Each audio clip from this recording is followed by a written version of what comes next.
You are listening to Lessons Learned number 4. This is not designed to be an inspirational message. This is as much for me as it is for you. If you find it helpful, feel free to share. If you'd rather not receive these, just let me know. Lessons Learned is exactly that.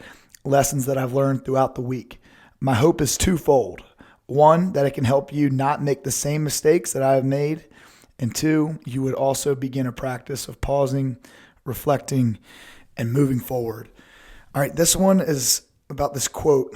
Again, sometimes I quote some things that I'm not sure if I've heard before or if I created it, but it goes, use systems to build people. Don't use people to build systems. I'm going to say it again. Use systems to build people. Don't use people to build systems.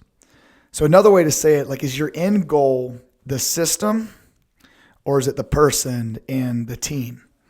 Like the football example, like say you're an offensive coordinator calling plays. Is your end goal to create the best version of the air raid offense that anyone has ever seen, or is it to build the best team and win the most games? Right? Use systems to build people. How many quarterbacks have we seen over the past 5 to 10 years that originally were with a coach that was not a good fit? They were with a coach that was not a good fit, and then maybe a year or two later, sometimes literally a year later, they get a new coach, and immediately they burst onto the scene. I think of Jared Goff. I got the pleasure of being around him when he was really, really successful. But his rookie year, he was not under their coach. And then Sean McVay becomes the head coach of the Rams, and all of a sudden he's a Pro Bowl quarterback, and he's a phenomenal quarterback now, and no one would deny that. I think of like Sam Darnold recently. At the beginning of his career, he was a player that everybody had written off. He was not a guy that was a hot commodity. And then past couple years, he burst onto the scene. Even Jalen Hurts, that guy gets a hard time from a lot of people. But first couple years under Doug Peterson compared to Nick Sirianni, the type of player that he is, they finally started to build their system around the person, right? They used a system to build the person. And I think that's a really, really big thing for us to do as leaders. Are our teammates in the right roles? Are they in the right roles? Are they having joy in their roles? Does their role cater to their strengths? And if it doesn't, can I find a way to take some things off that they're not good at and put more of the stuff on that they are good at?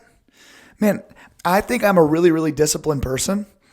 But if you ask me to spend 10 hours reading about coding and robotics, man, I'm going to seem like I'm not a very hard worker. I'm going to seem like I'm not very disciplined and not very on it. We got to put people in the right position and put them in the right spot. But now if you tell me to go and draw up a bunch of different plays on a whiteboard, I could do that all day. I think that's a ton of fun. So put people in the right spot. I'm not saying it's always an easy thing to do, because at the end of the day, work still has to get done. And at the end of the day, we're still going to have to do things that we don't want to do. All I'm saying is it's worth thinking about the people on your team consistently. It's worth it for me to think about the players on our football team. Are they in the right roles? Right? And then the coaches on the coaching staff, are they in the right roles, and do they have the right responsibilities that cater to their strengths? It doesn't mean that we're always able to switch their role, because there's still a team component and that always overrides the individual. However, there's definitely things we can do to cater to the individual strengths instead of trying to force a system on a person that is not built to thrive within that. We've got to think about our people. I think a really simple thing to do, if you are a leader, and I advocate for this for multiple build clients, is just put a block in your schedule, okay, like weekly, 30 minutes per week, where you sit down and you just think about your team. Think about your team. Think about what roles they're in. Think about the joy level that they have. and find a way to build up that person and encourage that person and give them more of the things that they're really, really good at and watch them go excel and thrive and have joy in life in that role. That's what we want to try to find a way to do. It doesn't mean we excuse poor performance, but it does mean we also, as the leaders, have to take ownership of the roles that we put them in and try to cater to their strengths. Use systems to build people.